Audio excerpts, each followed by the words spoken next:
So one of the things we try to do at Meeting of the Minds, and we do this with your help more than anybody else, is to look around the corners to try and get a sense of what's coming. And the last session of the afternoon is a look back at the 10 years past that we've been engaged in this, but a look forward more likely for our discussion on stage.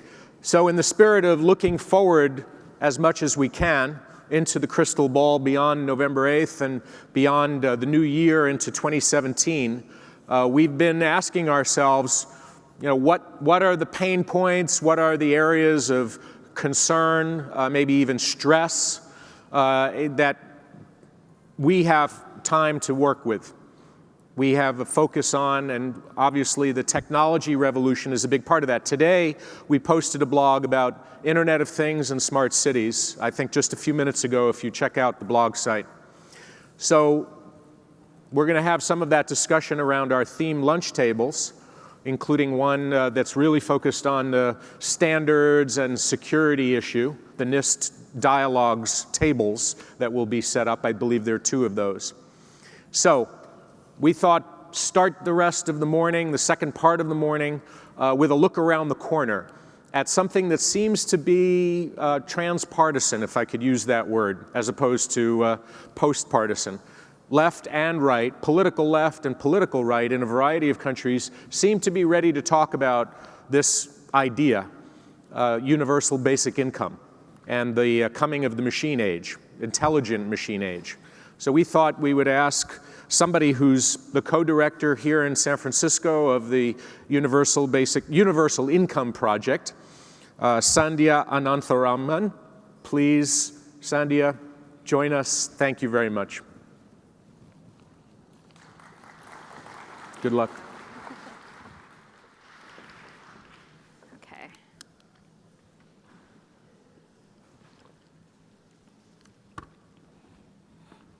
Okay, so I want to start today with a question.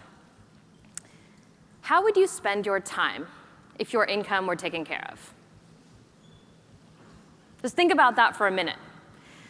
What would you do, what would you choose to do if you didn't have to worry about covering the basics?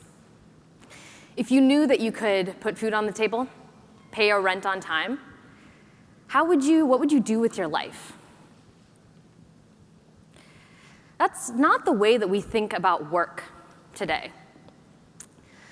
Today, the foundation of our society is a social contract that ties success to hard work. And for the most part, that's made sure that our communities can prosper.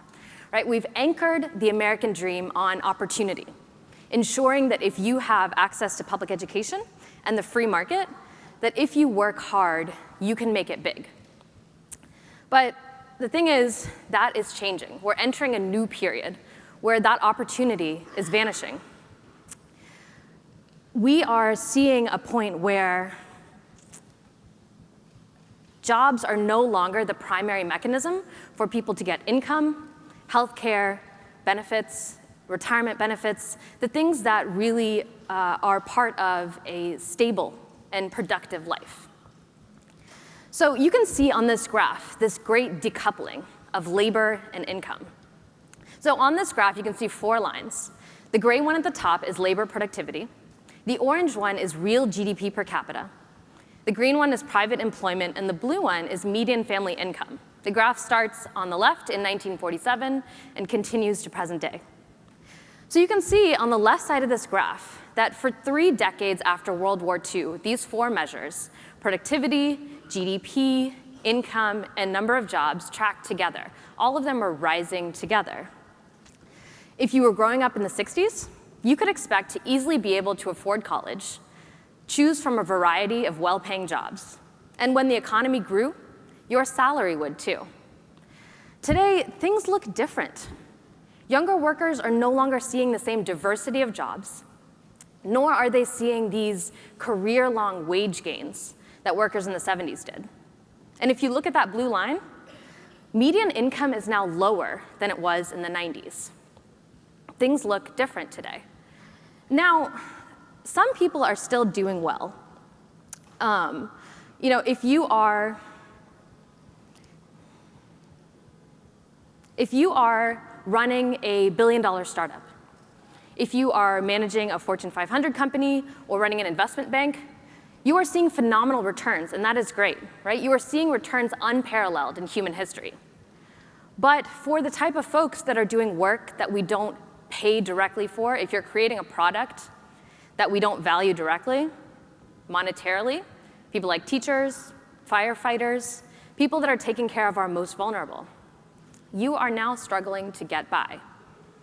And now we see more and more folks that are juggling multiple part-time contract jobs. So what we're seeing is that this gap in job opportunities is driving the income divide that we have today. The trends that we saw in that graph, they're only accelerating. And so if we don't do something about this, this income divide, the number of people that are taking on these contract jobs, is only going to get more stark. More and more people are feeling left behind. We need to create a new social contract. The contract that we have today says that if you work hard, you can make it big. You can be successful and take care of your family. What we need now is a new social contract, a universal basic income. So, basic income is a simple program. It's a program where the government gives every American enough cash to be able to meet their basic needs. So this is unconditional, regardless of employment, and there's no conditions on how you spend the money. Essentially, basic income provides an income floor. It ensures that people don't have to worry about covering their basics. So let's go back to the question that I asked a couple minutes ago. How would you spend your time? How would you think about work if you knew that the basics were taken care of?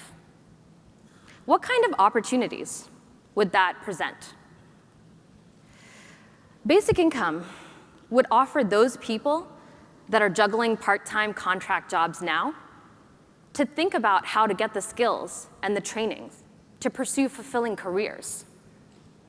Basic income could open up the opportunity for entrepreneurship beyond just the folks that get VC funding or friends and family financing rounds today, to be able to allow anyone who has a great idea to start a business. Basic income would allow folks that are interested in scientific research to do that kind of work without having to figure out what the commercial end for that research is. To allow people to invent and to innovate without having to monetize the things that they're working on.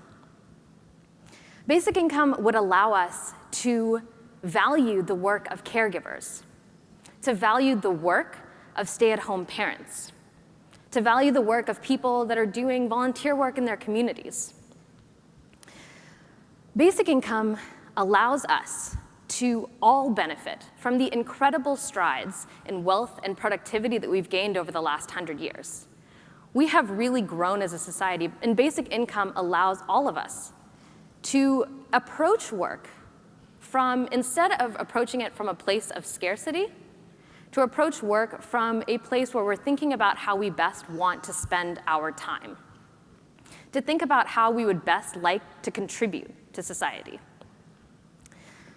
So we're not the only ones in this room today that are thinking about this idea. In fact, countries all over the world are discussing basic income right now, thinking about what implications this could have for our future. This year, in June, Switzerland voted on a referendum, a countrywide referendum, to decide whether to enact basic income.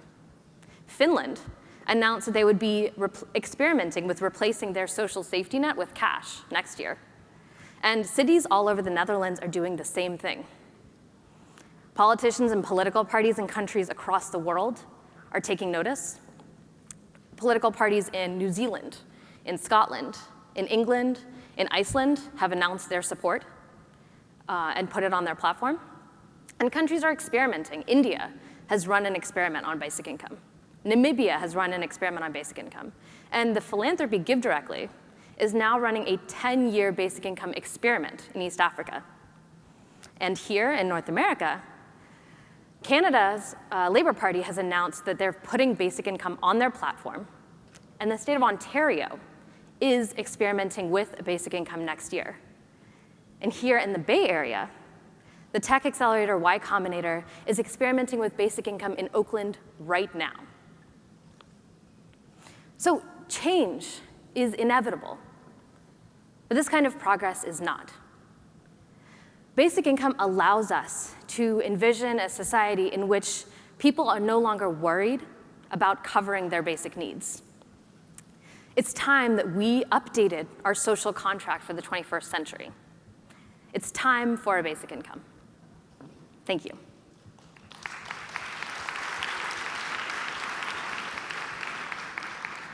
And I think we have time for a couple questions. Yes. I'm cheating again, asking a question. But everyone, you're welcome to come up. So Sandhya, can you talk a little bit about UBI as a solution to ending homelessness? I know our next panel is on housing first policy. So what's the tie? Do social service organizations see it as a solution, or is it a larger solution for being at risk of homelessness and beyond? Absolutely, thank you. So the question was, how does basic income relate to homelessness, right? What do people in the social service sector say about this? So my organization, Universal Income Project, has been focused over the last year on starting to pull together conversations around the idea, diversifying the opinions of people that are talking about this idea, really thinking about what it would mean for the US.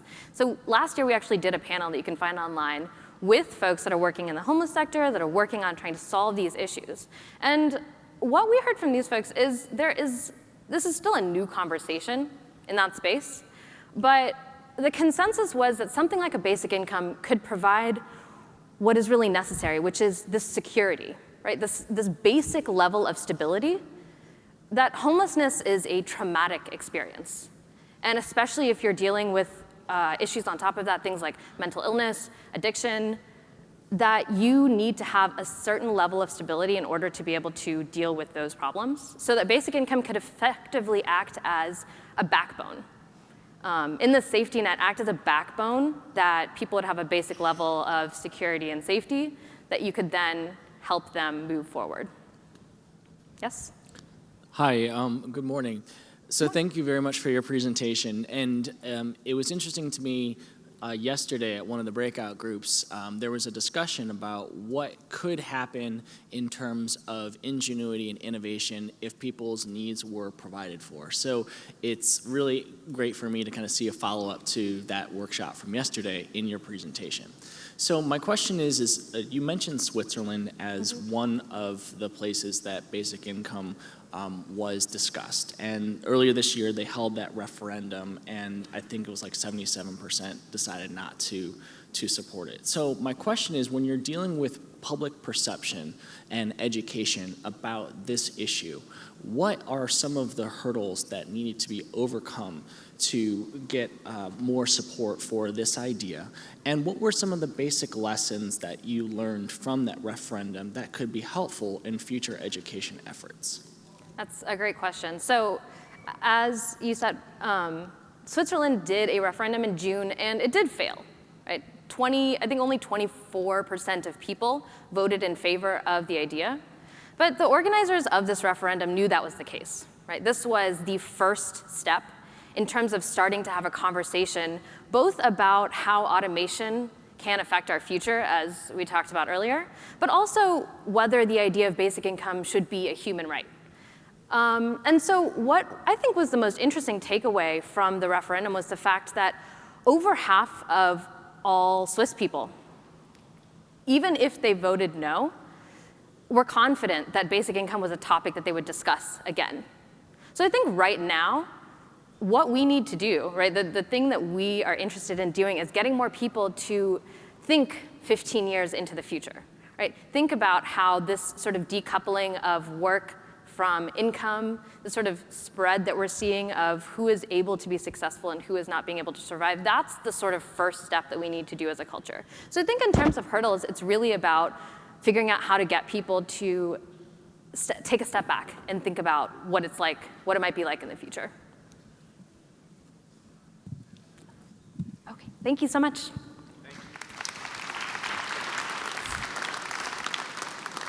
So we play a little game in the staff, which is to predict which videos are going to go viral in the coming weeks when they all get posted. And that's one of them that we think will probably go viral, and the next one, because they're linked to each other. So